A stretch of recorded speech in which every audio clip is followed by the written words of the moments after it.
We're previewing UFC 324. Is that where we are? Yeah. Man, they've done a lot of these things. Let's do it.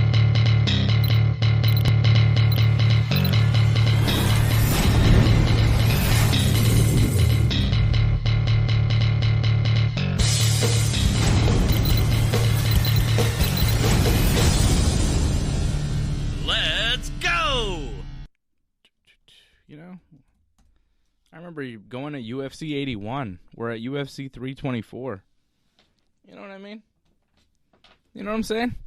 We've come a long way. Bum, bum, bum, bum. I saw Paramount UFC era. 1.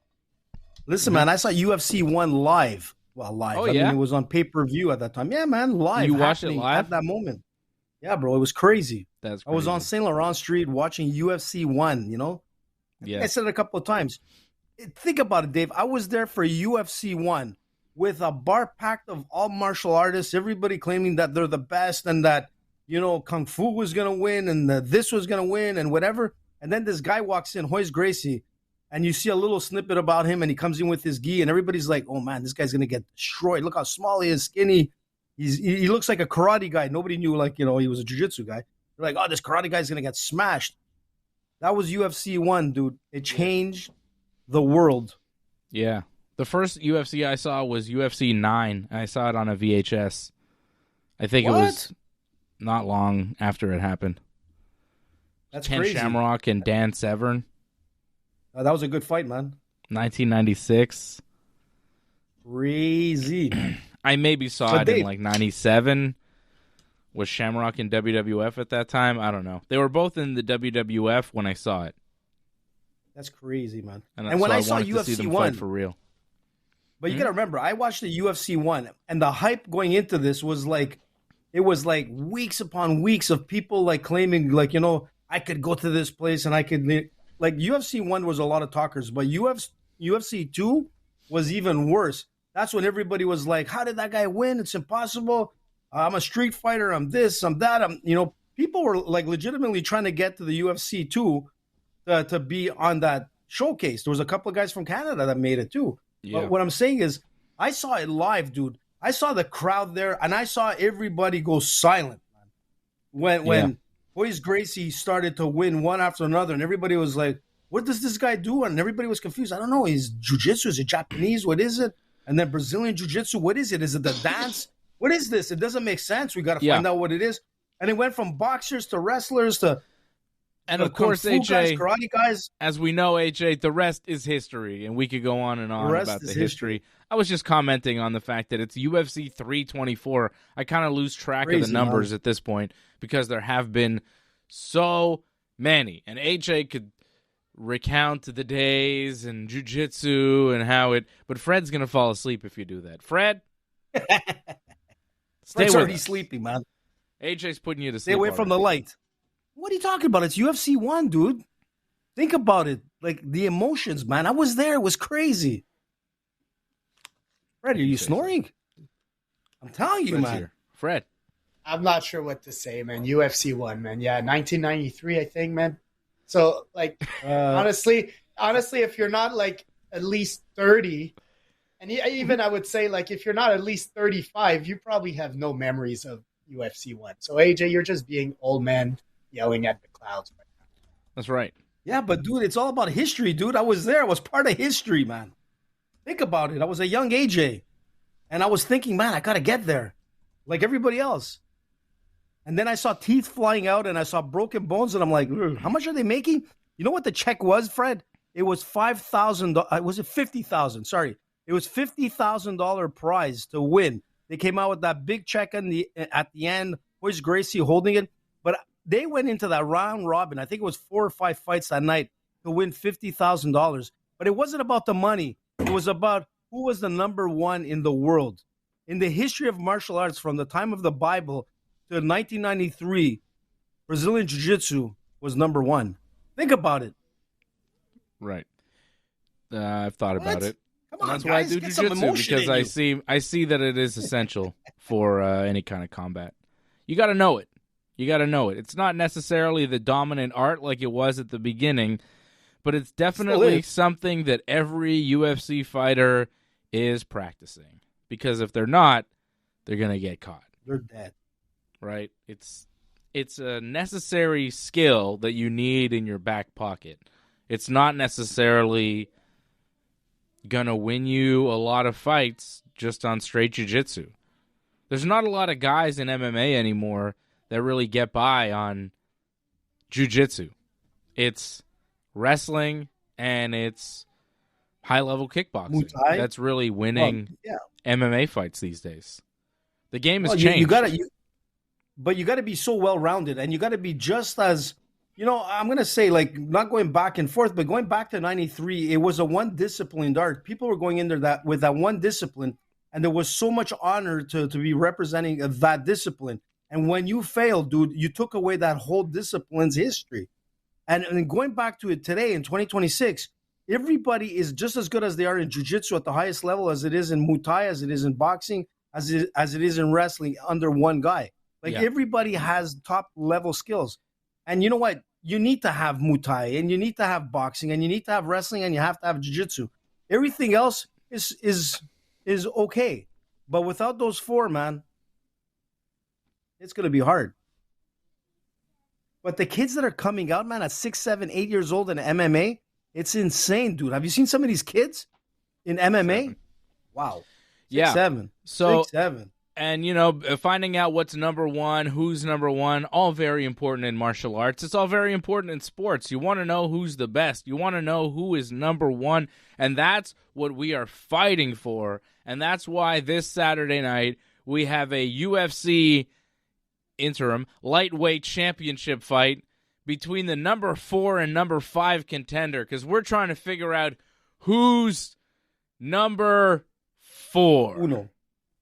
4. No, not number 1. This will determine who's number 4. Because it's a number 4 and 5 guy fighting for a belt. So, unfortunately, we're not trying to figure out who's number 1. And if you look at the UFC's rankings, you have Ilia Topuria, the lightweight champion, who promises to fight the winner of Gaethje and Pimblett. Justin Gaethje, Paddy Pimblett, our main event on Saturday night, UFC 324. UFC is finally back. It's been like 6 weeks since we've had a fight card. I'm hyped to see some MMA, finally, some high-level fights. And say what you will about the main event, as I will. I'm going to say some things about the main event. It's still a cool fight. It's Justin Gaethje. It's Paddy Pimblett. They're UFC stars. It's the number 4 and 5 guy. They're top 5 in the UFC lightweight division, which is historically the toughest division in MMA. It's a good fight.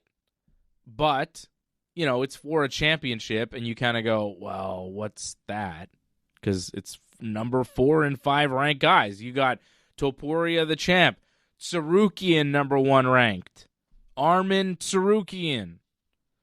Charles Oliveira, number 2 ranked somehow still. Max Holloway, number 3. And then we get to Gaethje 4 and Paddy the Baddy at 5. And they're fighting for a belt on Saturday in the main event, 5-rounder. Justin Gaethje's coach, Trevor Whitman, has said this is the last ride. It's win or go home.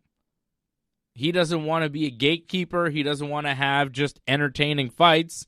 He's a championship fighter. He wants to fight for the belt, and he understands that this is his last opportunity at a UFC World Championship. And if they lose, that's it. Career is a wrap. So retirement is already a thought here with the Gaethje camp.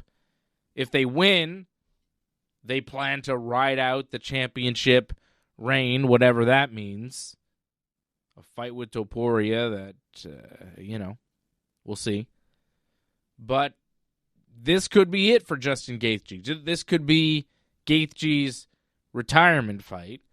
And I would bet, and I probably will bet, that it's going to be his retirement fight because I don't think he's winning. I think Paddy the Baddy, a little too young, a little too durable. I think Gaethje has been through many wars. How many concussions has this guy suffered in his career? I just feel like when you're already thinking about retirement, it's near the end. I think Gaethje is a great fighter, but right now he's 37 years old? Yep. I mean, there's a limit. He looked good against Rafael Fiziev in his last fight, but the fight before that he was knocked out by Max Holloway in that legendary BMF fight at UFC 300. But he was losing that fight the whole way through. And Holloway just finished him at the end. I don't think he's gonna be like too much of a problem for Paddy. Paddy is undefeated in the UFC. He's won several fights in a row. 1, 2, 3, 4, 5, 6, 7, 8 in the UFC now. Crushed Michael Chandler in his last fight. Yep. He looked really good. And I think he's just hitting the prime years. So it's right there. I just think this is bad timing for Gaethje. I think if this fight happens 2 years ago, it's a Gaethje win. But 2-3 years ago, Paddy would be much younger too. Like a 34-year-old Gaethje against a 28-year-old Paddy. I think Gaethje would have won that fight. But a 31-year-old Paddy against a 37-year-old Gaethje 3 years down the road, I just think this is going to be Paddy's fight. Fred, what do you think? You got Paddy the Baddie advancing and then him and Topuria, or Gaethje one last run? I pretty much agree with you that Paddy's going to win this. I'm with you on that aspect. Where I'm not with you is I don't think that's going to be Justin Gaethje's last fight. I expect him to continue fighting even if he loses. But no, as far as this weekend, man, Paddy the Baddie, a little younger, better grappler. He could struggle maybe standing up if the fight stays standing up against Justin Gaethje. But I think Paddy's going to manage to get the fight where he wants, and I got him winning. I'm going to go probably by decision. Gaethje's a tough guy.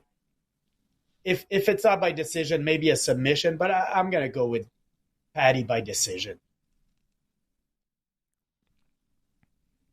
Look, man. AJ, what do you think? It's tough, I mean, Gaethje, like you said, like a younger Gaethje, man, he goes to war with Holloway, man. It was a war. Things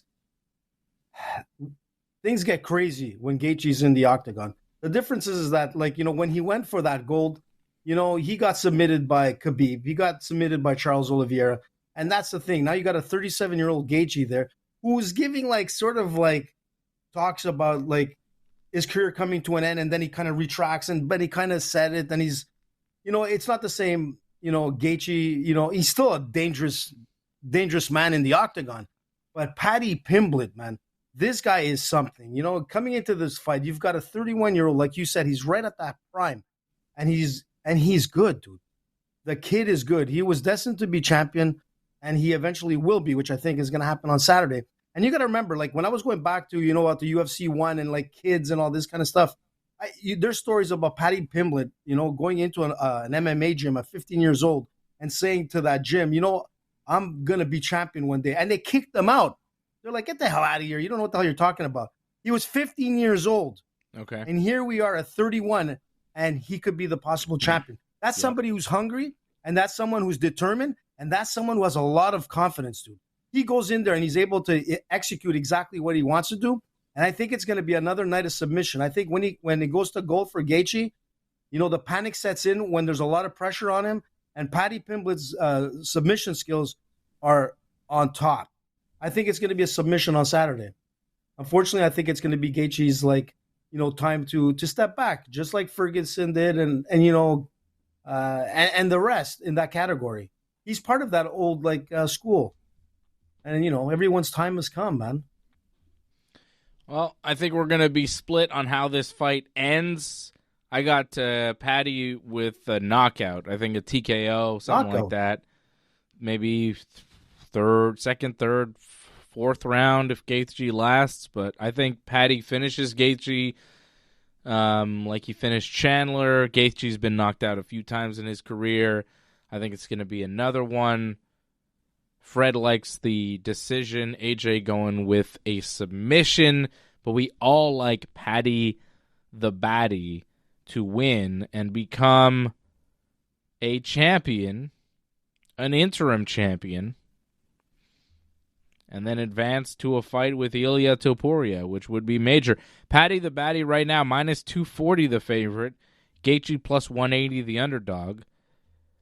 Those honestly seem like pretty decent odds for Paddy, considering how confident I am in him winning. I feel like he's a lock. Do you guys see? Do you see a world where Gaethje wins this fight? Because I don't. It's going to be the toughest fight of his career. I mean, if it's a stand-up fight, I could see maybe Gaethje still being able to. If it's a scrap, Gaethje is able to scrap with a lot of guys, so I could see him winning, edging a decision there or something like that, or even maybe knocking out Paddy. Like, Gaethje's a dangerous striker. Let's not act as if he's not a dangerous striker. So, but no, Paddy, the younger guy, should win this. Yeah. But I was saying is that this is Paddy's hardest opponent that he's ever met, in my opinion. But I agree with you. I mean, like, if Gaethje could get on the inside, he could get, like, a possible, like, knockout. But the thing is that, like, Paddy has these long arms, man, and he knows how to use them well, and he's got these weird, like, angles, and he's able to really throw it down if he has to. He could knock you out. And I'm like, thinking about what Dave said, and I'm like, you know what? It's a very strong possibility that he probably ends Gaethje standing up. But if Gaethje, like, because he's so tough, he might get clipped so hard that you think he's out. He might still be, like, kind of, like, still there. This is where I think Paddy will come in and just close up the game. But, yeah, Gaethje's no joke, man. Let's not forget what he's done in his career. He's the beast, man. He's a BMF for big time. Yeah, I mean, he's a dangerous guy. I just feel like as you get older, you become less dangerous. Like Mike Tyson. 37. It's like, oh, man. Yeah. And a lot of wear and tear, Dave. He's a 37-year-old that's it. with tremendous wear and tear. Mm-hmm. Co-main event was supposed to be Kayla Harrison versus Amanda Nunes. That fight not happening. Kayla's hurt. Neck surgery. Who knows when that fight will take place.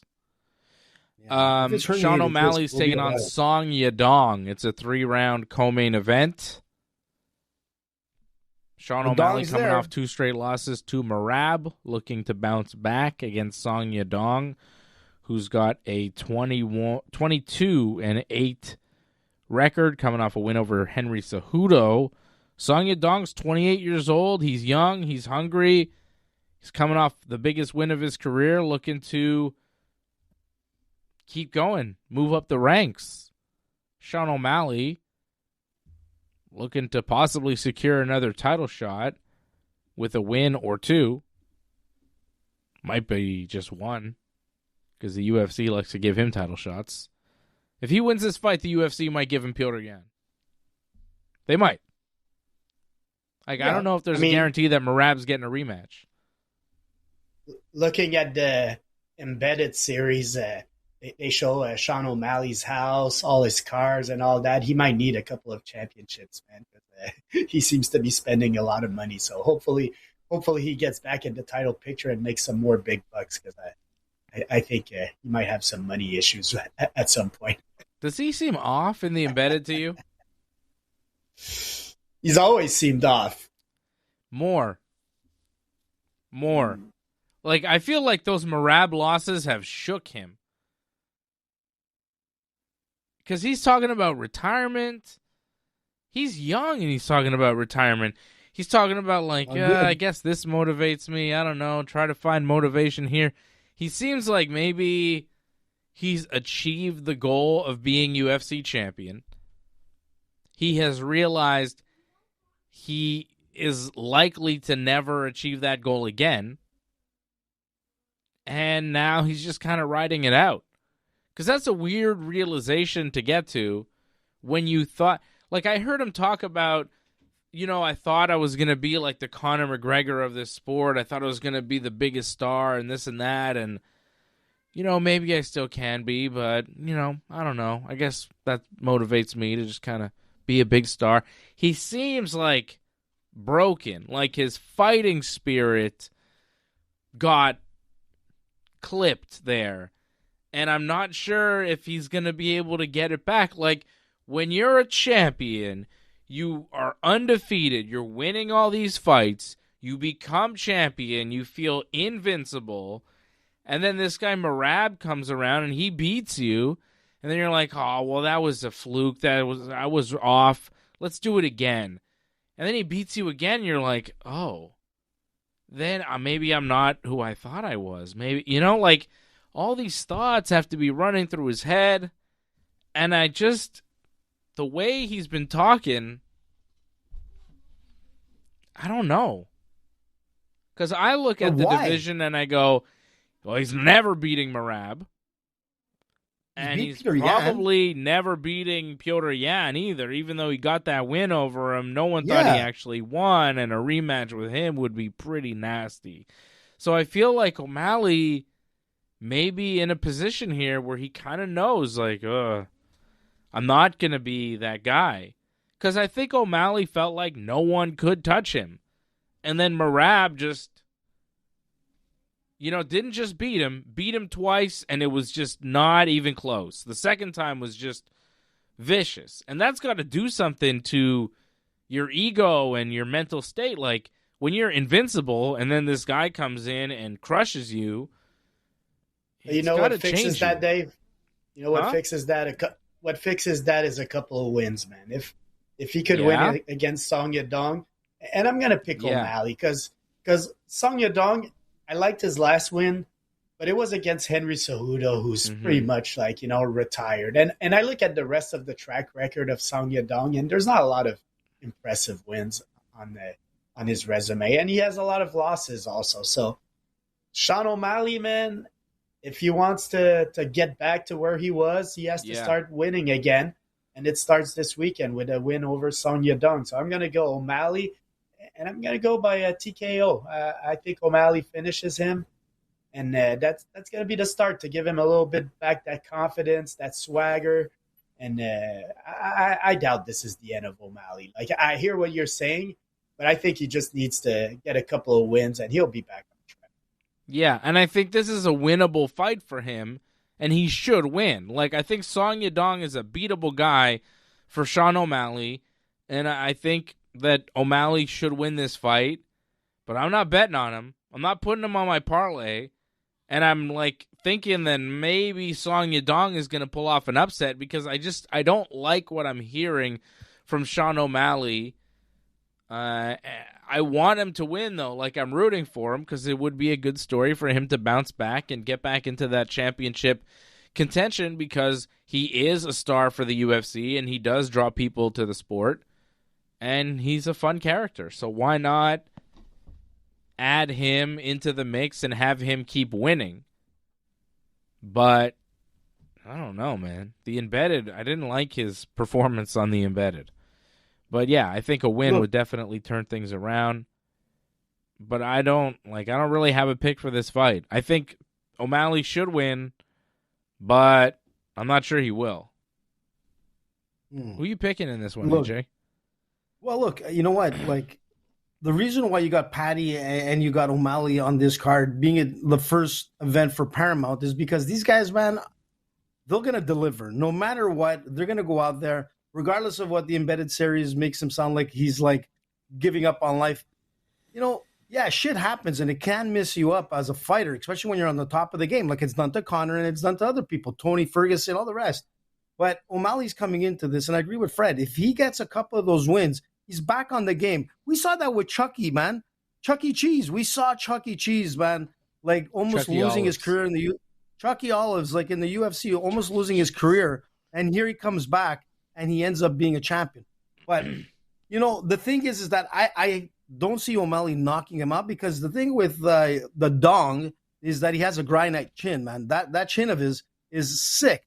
But the only thing is that I can see is that O'Malley outstrikes him because the guy leaves himself open when he comes inside that pocket. And with those counters by O'Malley, he's going to pick him apart. I think it's going to go to distance, and he's going to win by decision. I think O'Malley needs this win, like Fred said. And if he does win, it's motivation enough because he's already beat Peter Yan. Regardless of what the critics say, he's got that W. Yeah. And he could be champion. He's one Peter Yan away after beating the Dong. He is. Other fights on this, Derrick Lewis taking on Waldo Cortes-Acosta. 16-2 knockout artist out of the Dominican Republic. Waldo Cortes-Acosta. Lanzaroso. Big scary dude. Yep. Nasty. Taking on another big scary dude, another knockout artist, the Black Beast, Derrick Lewis, who's coming off 2 straight knockout wins. He's won 3 of his last 4. And, 40 years old, but still kicking ass. Acosta is 34. But, I don't know, man. Derrick Lewis plus 255. Derrick Lewis by knockout 9 wins, Dave. 9 wins out of 11 in heavyweight, man. He's legit. Derrick Lewis has more heavyweights, more knockouts than any fighter in UFC history, I think. More knockout wins. Derrick Lewis by knockout, plus 375. Yup. I like that. Derrick Lewis by knockout. Because it's Derrick Lewis, and that's what he does. He's 40 years old, Dave. Don't forget. So, man. He's winning fights at 40 years old. It's heavyweight, man. It doesn't matter. Acosta's got a chin, though. He's never been knocked out in MMA. So he's bigger, that he's could taller, be tough. he's younger. 9 out of 11 wins. He's pretty good. But he has not really faced the likes of Derrick Lewis. Derrick Lewis is another story. This guy, we say he's great and everything, but he went to a decision. He beat Andrei Arlovski by decision in 2024. And Andrei Arlovski was like 45 at the time. Andrei Arlovski made it a fight with this guy. I think Derrick Lewis knocks him out. Knockout. Fred, Black Beast? I like the odds, like plus 255. I would take on a little chance on Derrick Lewis, and plus 375 by knockout. That's pretty much the only way Derrick Lewis wins, I think. So yeah, I like that call, man. I'm gonna take a chance also with Derrick Lewis. I don't know how much money I would put on it, but you never know. With Derrick Lewis, he could knock out anybody. All the money on Derrick Lewis. I like it. AJ, what? You're going with Waldo, Faldo, Geraldo? Yeah, man. This guy is legit, man. And not to take away from Derrick Lewis. I love Derrick Lewis, man. The best Instagram posts out there, but he's 40 years old, man. He's going up against... Yeah, you're disrespecting the Black Beast. I'm not disrespecting the Black Beast, but I'm not going to disrespect... He does have hot balls, but... What happened to Fred? He talked about hot balls and he took off, man. You got him worried, dude. Yo, what the hell? Oh, there we go. I didn't do nothing. Freddie, what happened? You were talking about hot balls and you took off. My balls was hot. I never mentioned anything about balls. It was you two guys talking about balls. That was me, AJ.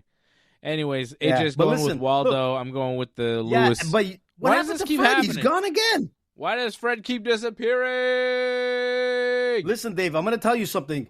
Look how many fights he's fought in 2025, Waldo. Where's Waldo? He's fought. He's back. He's back. Freddie's back. Yeah. Talk about where's Waldo. Where's Fred? 5 times in 2025. Fred, he's fought. He's active, man. He's an active fighter, and he's an active fighter who wins in the heavyweight. Yeah. And he puts on a show and can knock the shit out of you. Whoa. How about this? Natalia Silva taking on Thug Rose. Rose Namajunas, former champion, also on this pay-per-view. This is a fun pay-per-view. They got a lot of UFC stars on it. Look at this card. You got Justin Gaethje, Paddy Pimblett, known fighters. Sean O'Malley, superstar from the UFC, Derrick Lewis, megastar, super cool, Thug Rose, awesome, and then John Silva and Arnold Allen, who are very good.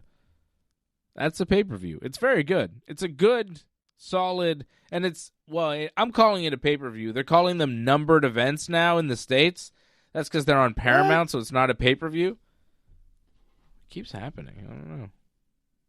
Freddy's in and out, man, like the Bermuda Triangle. It's like something's glitching. It's all right. It's confusing me, though. But there's still pay-per-views here, which is bullshit. Canada and the rest of the world is getting screwed. It's still so expensive. Well, I don't know about the rest of the world, but Canada is still getting screwed. It is so expensive to get these UFC pay-per-views now. Dude, it's like $100, man. Yeah, the price is crazy, and in the States, it's like $9 a month to get everything. It's not right. It's crazy. Not it's right, not man. Right. And I've been listening to a lot of comments, and people are like getting mad at UFC Canada, saying, "Listen, guys, we're just going to pirate this stuff, or we're going to go here, we're going to go there." And they're right, man. It's hard to control. And the problem is this: you've got Paramount that actually got now. They got Australia on board, and they got Latin America on board. Man, these are like eventually you're gonna have to put Canada in there. It doesn't make sense, but it's hard, dude. It's $100 for a pay-per-view, man. It's crazy. Mucho dineros. It's ridiculous. Don't buy it. It's ridiculous. It's not worth it. Yeah, it is. This is a great card, man. What are you talking about? But come on, man. Steal it. Anyways, steal it if you can. Survive if they let you. I won't even be watching it. How about that? I won't even watch it. I'll be watching it. You know that. I'm not watching it. I'm not buying it. I'm not stealing it. I'm not even putting in the effort for this card. How about that? You're going to what? WWE? What are you doing? Yeah. SmackDown? I'm going to WWE. I'm going to the Saturday night's main event, brother. I'm going to see Cody Rhodes against Jacob Fatu. You know what I mean?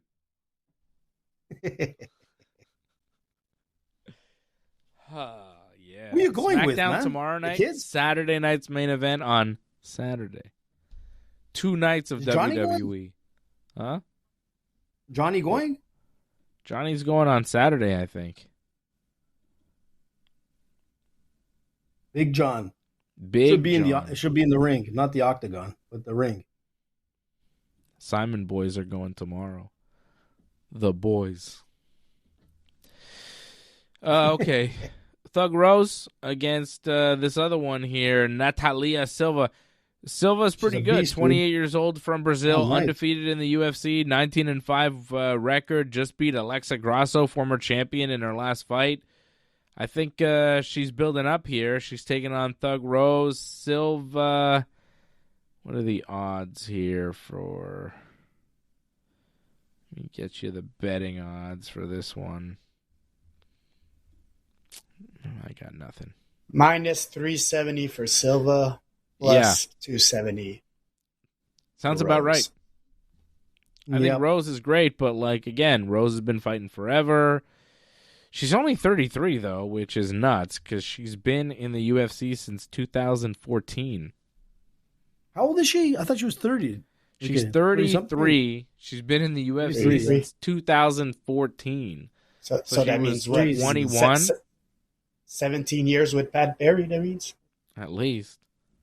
I think it's 20 years with Pat. I don't know what happened there. Look, it's a Woody Allen situation, and you just let it go. I think at that point, I don't know. It's weird. It's not quite Woody Allen. Woody Allen's worse, but Pat Barry. I don't know. Who knows? Who knows what happened there, Fred? Don't worry about it. Don't think about it. Forget about it. Forget about it. It's happening again. You just forgot about it. You got him out, man. That's like The Sopranos. That's like Tony's last show. It just went. I'm getting censored. Dark. That's what's happening. Yeah, what's happening with Fred? He's not saying anything, and he still gets censored. Don't stop believing. All right, we're all going with Silva. How about Arnold Allen versus John Silva? John Silva says that he has been diagnosed autistic, and he believes. I'm not surprised. Okay. Fight nerd John Silva has said that he is autistic. He has a form of autism. There are many forms, it seems like, infinite forms. And he believes that Arnold Allen is also autistic. What? I don't know what his basis is, but the quote is that he is diagnosed autistic, and he also believes that Arnold Allen is. Although I don't think Arnold Allen has said that he is. But Silva now is claiming that this will be the first UFC fight between two autistic guys. I doubt it's the first time. I don't think it's the first time. I doubt We've it been too. in jiu-jitsu for a while. We know the deal. So,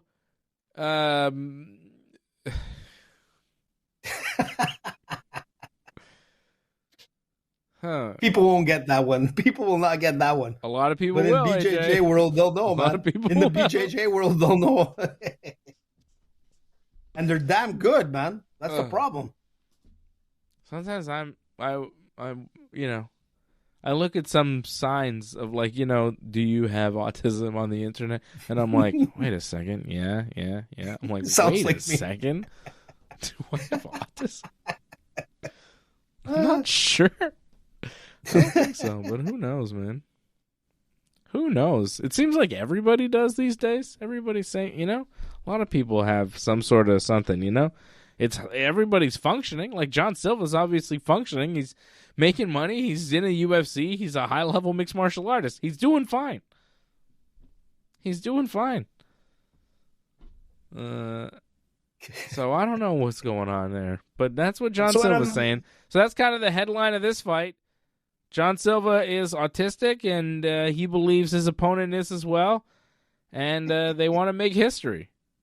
I'll tell you what, it's one of my favorite fights on the card, though. Hell yeah. It's a good fight. Such a good fight. Like, John Silva's close to a title shot. Arnold Allen, if he beats Silva, will be right there. So, this is a big fight. I'd like Arnold Allen's comments on this. Like, wait a second, what's this guy saying about me? Like, they're going to make history. Just because I don't speak Portuguese doesn't mean, listen, he doesn't understand what I'm saying. I mean, Arnold Allen has a weird sense of humor. He trains in Montreal, and then he went on the internet the other day saying he got beat up by some people because he didn't speak French. And then everybody was like, "Oh no, Montreal, racist Montreal!" But then he was just joking around that people in the gym were beat him up. It was like his way of making a joke, but people, they really catch on. It was a joke, so even people took him seriously. Oh, even some bloody elbow and all that had it on their front page. Arnold Allen gets jumped by people in Montreal. It's like, yes. I remember this. He did say, which is odd. It's an odd joke to make, especially if you live in Montreal. But if you're from Montreal, right away, I was like, this is impossible. This story but just doesn't make again, sense. Fred, the guys in the gyms. And you could totally see a lot of them making that type of joke on their Instagrams. And you go, what? It's real, man. And you just ignore it because it's just some dude at jiu-jitsu that's making a weird joke. But then if it's Arnold Allen, who's a UFC fighter, people pay attention and they go, what? Right? Yeah. Maybe he does have. I don't know. Just because you make bad I'm not sure jokes. how this segment started here. Well, John Silva, he's making some claims. Good for him. He's a good fighter. I think he might win. He's 29 years old.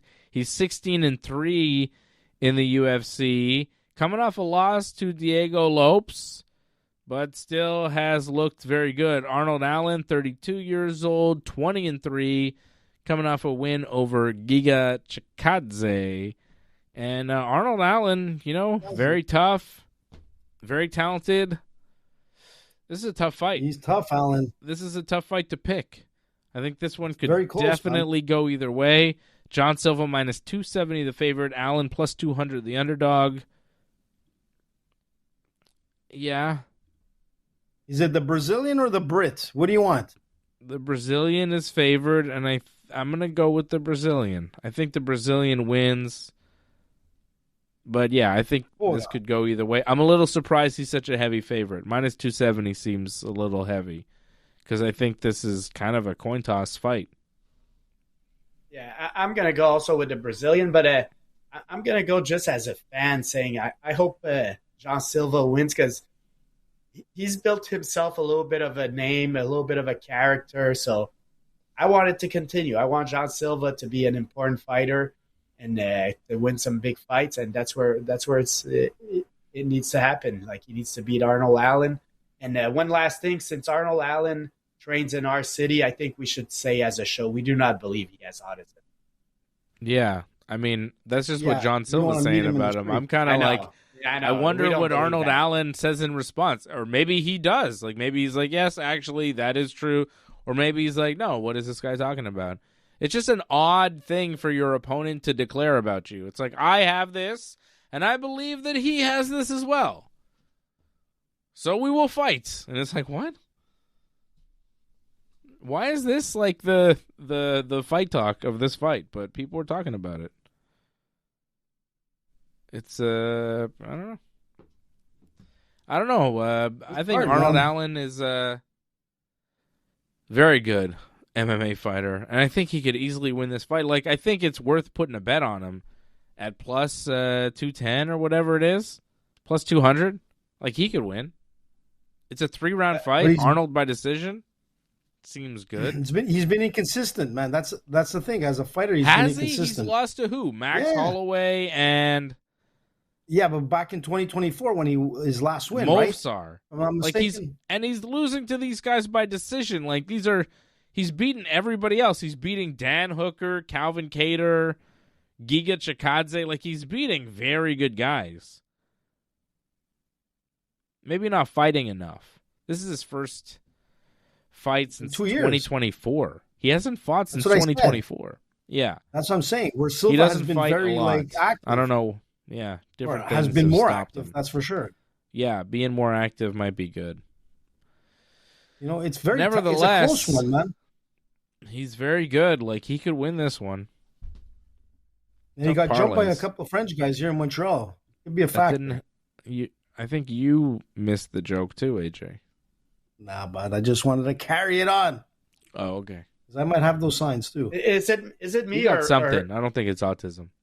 Like, I wanted to mention it before we went on air, but I feel like AJ has like a redneck look at it.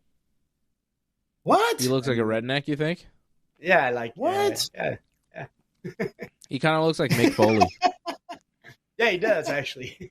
Looks a little Mick Foley-ish. I like Nick Foley, man. Yeah. What's he doing nowadays, Nick Foley? You say Nick Foley? Yeah, did you say Nick Foley? Mick Foley with an M. Oh, Mick Foley. Excuse me, man. M10N. Back to the end. Who is Mick Foley? Wasn't he the old fighter in the WWE at one point? Okay. Can you name me any of his characters? Yeah, he had a jacket like this. I remember that. Can you name any of his characters that he was? Any of them? Any names that he had? Any of the faces of Foley? You think? Not really, I can't. Nah. I remember he was something with a lumberjack jacket or something like that. He wore a jacket like you're wearing, yeah. Yeah. It was What's the matter with my jacket? This is totally Quebec, man. Jack Cactus. Yeah, Jack Cactus. Jack Cactus. You remember Jack Cactus. Shellac. And he was Kind of Man? Remember Kind of Man? He loved dudes. He loved dudes. Yeah. He was the guy who loved dudes. That was a good character. Lord have mercy. Okay. Ow! So I asked you, what's he up to nowadays? Is he still around? He's still alive, yeah? Dude love. Who, Mick Foley? Dude love. Yeah, Mick. Baby. Gotta love Nick Dude Nolte love. is who I was thinking about before. Yeah, Mick Foley. He's, living life, baby. Sometimes he does autograph signings and so on. Let's do a parlay for this fight card, shall we? Let's get to that. Let's do the thing. Let's do it, bud. Where we do parlays and we make gambles and so on. We make some people money, man. AJ, you do one make first. Money. Tell me your picks. Why should I go first? You want me to go because of my Because you suck. That's why. Because you take the longest. Listen, man, so listen, who is the champ at the end of the year, man? Come on, boys. End of the year, like who? Johnny reminded me like half a dozen times. Yeah, he's like, Johnny's AJ, really happy when you're correct about something because it's so rare. It's like, wow, look at this, we found a diamond. Listen, don't be haters, guys. So I'll go first because this is the winning parlay, man. Well, we got to get your picks too, by the way, for the. We'll do that off the show. Well, just so we can do the same thing next year, we got to get your picks for like who will be champion at the end of this year. Ooh, this is gonna be a hard one. This is gonna be a tough one this year. Well, we're not gonna. Well, me and Fred already did a whole show about it, so you've got to, give us your pick because you weren't on that show, remember? Okay, but we still need your picks so that we can document it for 2027. I'm already planning 2027, AJ. You got to help me out here. You got to, I am, man. Just like the Rain Man, I'm future. Come out winning. All right. Give me your parlay. So here. Yeah, so I'm starting off, obviously. I'm going with Paddy Pimblett for the submission win. Oh, yeah. You're going in the parlay, you want a submission pick or you just want to win? I want the submission win in there. Whoa. I think Paddy's going to submit. Whoa. Yes, sir. Pimblett. I think it's going to be a trifecta of submissions for poor Justin. Pimblett by submission is plus 165. Okay. Then I'm going to go with Sean O'Malley. I think Sugar is going to be his night, his show. And I think I agree with Fred, man. He needs this win. And then he can, beat Peter Yan. And there he is on top of the game again. Then I'm going to be going with the heavyweight fight with Waldo. I think Waldo has everything to beat Derrick. And, I don't like to say that because I love Derrick Lewis, and if he was in front of me, I'd tell him he'd be winning. But let's be honest, man. Waldo's a bigger guy, longer reach. What if they were both in front of you? I'd have to, call you Dave Simon. I'd be like, Dave Simon said that you're going to win. No. I'm going to run away. But, no, I think Waldo is just 9 out of 11 wins in the heavyweight. I think he's moving his way up. I think this guy's a legit contender. Derrick Lewis is 40. He's a fan favorite, man. I love him. But if you have to look realistically at the fight game, I think Waldo has everything to be legitimately on the top of the game in the heavyweight division. And I think he'll get there. Very solid fighter. One bad loss in a sense where kind of staying, everybody fucks up. George St. Pierre fucked up, but he's 16-2. And that's a number there for a reason. Then I'm going to go with Natalia Silva. I think the rose is wilted, man. And, her decline is obvious. She just doesn't have it, man. She's 15-7, 3-2 in her last 5 fights. I mean, she's got the wins, but man, they're nothing exciting, but she's there. I think Natalia Silva is just just too much power behind her, man. She's 19-5, a lot of fights, more than Rose. And I think she's going to take the win. The Arnold Allen, John Silva, man, I believe it or not, I'm going to stay away from that fight because it's too close to call. Yeah. It could go either way, man. Arnold Allen's a beast at 20-3. John Silva, the nerd, is a 16-3. He needs to redeem the Geek Squad. And I think he might.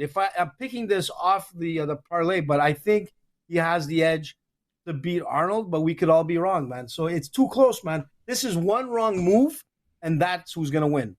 The opponent's going to win. One wrong move, the opponent wins. And I don't know who's going to make that wrong move, but I wouldn't put it on my parlay. Too close to call. Anything else? No, that's it, man. That's your parlay. Yes, sir. Okay. So the Team AJ parlay is 4 fights. And they are the following. They are Paddy by submission, Natalia Silva over Thug Rose, Sean O'Malley over Song Yadong, and Waldo Cortes-Acosta over Derrick Lewis. 20 gets you, what is the total? 127.78. That's not bad. Plus 539 parlay. That's not bad. Not bad. There you go. That's the AJ parlay. That's something. AJ, I'm going to send you a picture of that parlay so you can make it into a graphic for the whole. Yes, sir. We need to do it. The whole thing. Freddie, what do you got? You got a parlay? I got Sean O'Malley. Ooh. I got John Silva. And I have Paddy Pimblett. Keeping it simple. 3-fight parlay from Big Freddy Dog. The dog that is Fred. Who let the dogs out? Where are we? There we go.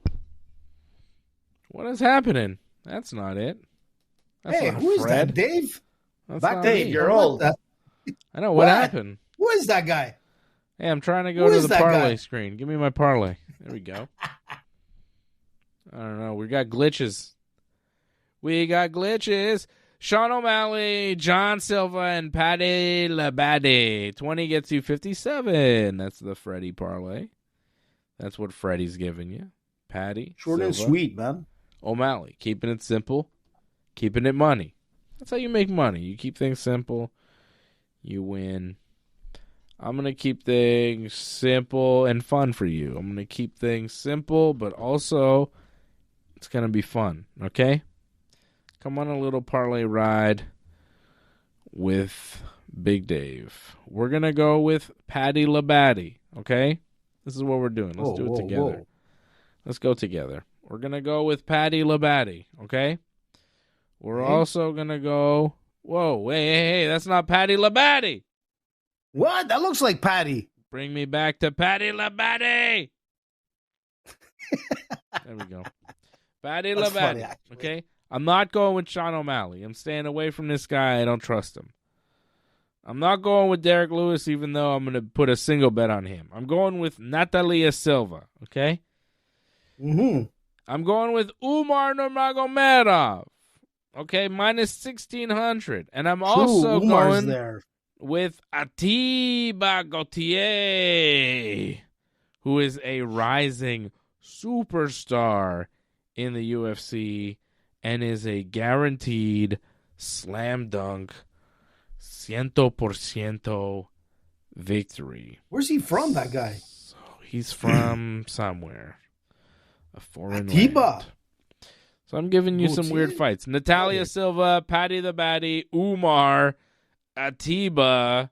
It's a 20 to get you 42. It's a terrible payout. But you know what? Yep. I believe in this parlay very, very much. It's a 4-fight parlay that you can take to the bank because it's Team Dave, Ateba, Umar. Going to get you some money early, and then Paddy and Natalia on the pay-per-view for you. That's what I'm doing. Keeping it real simple. I don't trust any of those other fights you guys got. Sean O'Malley. I don't trust no Sean O'Malley for this card. You don't trust the sugar? I don't trust that you sugar. Don't like the sugar? I think the sugar might be shook. Shook sugar. Mm. You know, if he shook and then he loses my parlay, then I'm mad. So, you know. It becomes caramelized. Shook sugar. Caramelized sugar. Sugar. Yeah. So I like the real deals. I think Umar for sure beating Davison. He's minus 1,600. I mean, the value is terrible, but screw it. Throw him on there. Make 25 cents. And then Ateba Gautier minus 850. Like, he's also huge favorite, but man, he's going to win. Beast. This guy Ateba, you asked me where he's from, and I did not have an answer. He's from space. I think he's an alien. No, he's from Cameroon.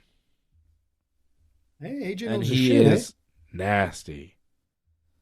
Yeah, he looks good, man. Oh, he's a beast. Training with Francis Ngannou. 23 years old, 6'4". He's a monster beast, of a middleweight. Huge. He's a middleweight at 6'4"? 6'4" Jesus, middleweight. Man. That's crazy. 23 years old, knocking everybody out. This guy is going to be a problem. This guy might that's going to be the future. This guy might be what brings Khamzat down. Is that crazy? You know? Like, I'm not saying now, but like 2-3 years when he gets more experience, more like names under his belt. Yeah, that's it. Khamzat can go on a run, but this guy has a lot of the makings of a real problem in the division. He could beat some guys. He's scary. Crazy, he hits man. hard, man. And Umar's there too. Umar has got to redeem himself. That's another dangerous guy right there on that prelim card. That's a really good, nice card, man. Yeah. Yeah, Then you got Ateba and against Umar Bukakis. on the prelims is nice. We should mention that the main card starts at 9. It's the first pay-per-view that starts at 9 p.m. Yeah. Yeah, I forgot about that, Fred. You're right, man. Main card. Thank you for mentioning that. I wasn't thinking of that. Yeah. So main card, so that means the prelim starts at 6 then. Maybe a little earlier even. No, Why would the prelims start at 6? The TV prelims, there's only 3 of them. So they'll probably start, they usually start 2 hours before. So they'll start at 7. Only 3? That's weird. Yeah, usually it's 4. I don't know why it's 3. Maybe they'll add 1, I don't know. But currently it's 4. Yeah, I've been looking at it. It's 7 p.m., man. I expect the early prelims to probably start around 5. Yeah, they do, Freddie. They do start at 5. I was just checking it. Well, early prelims, 5 o'clock 5. with Michael Johnson against Alexander Hernandez. Could even be 4:30. It could even be 4:30 because they usually budget about an hour, 30. Two fights an hour. And there's one of these early prelims going to end up going prelim. Yeah, but if they all go decision and it's 5 of them, they won't get on time at 7 o'clock for their TV. But I mean, there's only 3 prelim fights, so one of the 5 early prelim is going to end up prelim on the main. Yeah, on the TV prelims. Yeah, well, that only makes sense. So that'll happen Saturday. Unfortunately, because I'll be at the Saturday night's main event at the WWE show, no watch along for this one. But we'll do a watch along for the next one, and you won't have to wait that long because it'll be next Saturday, right? UFC 325 is next Saturday in Australia. Volkanovski versus Diego Lopes. Dan Hooker versus Benoit Saint Denis. Rafael Fiziev versus Mauricio Hufi. And Taliesin Teixeira versus Tai Tuivasa. Ooh. Have you guys seen Tai Tuivasa lately? No. What's up? I think he, What? Possibly. What, Dave? Spit it out. Maybe he lost a lot of weight or something, or... He's on his No, wait. The opposite. He went... Maybe he got gigantic. Hold on. Tai Tuivasa... Drinking Russian cocktails. Recent picture of him. Oh no, he looks different. Let's see it, man. I'm curious now. Tai Tuivasa 2 months ago. Is this him? Hold on. No, hold on. I believe he... Yeah, has he lost weight? Is that what's going on here? Yeah, here he is. Let me see. What? He looks That's Tai great, Tuivasa man. now. Damn. Yeah, he looks different. Yeah, big time, man. He looks great. Yeah. Freaking hell, man. He's got a 4-pack, but it's hanging there. I mean, he's not, Yeah, he's not he's not the same. He looks a little different, so. Wow. Well, not a little, a lot different, man. I'm impressed. He looks great. He's looking solid, dude. Yeah. Good for him. How old is he? I just want to see.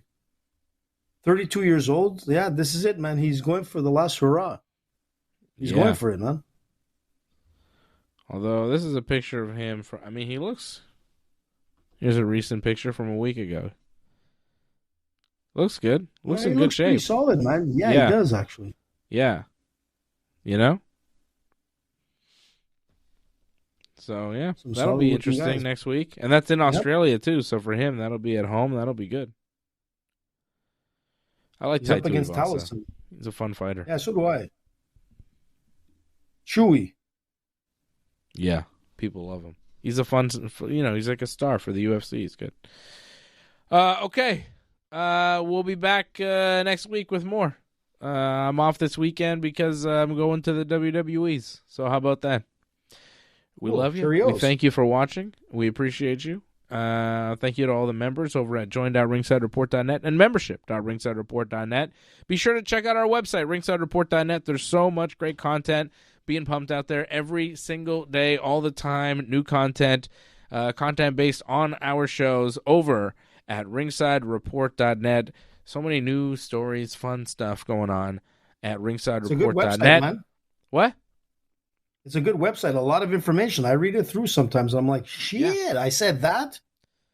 Our site is very good, AJ. You should get all your information from there. You would be more informed. Actually. We should all be more informed by reading our own website. Honest, I do. It's funny that you say that, but I do go on and I read it through and I'm like, damn, that's pretty, a lot of insight, a lot of interesting stories, a lot of things that we say. The site looks great. And, kudos to the production team. They're doing a good job. Now get us more subscribers. I agree. We will see you again real soon right here on the Ringside Report Network. Thanks for sticking with us to the end. We would really appreciate it if you could help us spread the word. Please share this episode on whichever social media platform you use. Add a comment below and consider reviewing us on Apple Podcasts. We are an audience-supported network, so consider becoming a recurring supporter at membership.ringsidereport.net. Check out our website at ringsidereport.net. Hope to see you again next time and have a good night.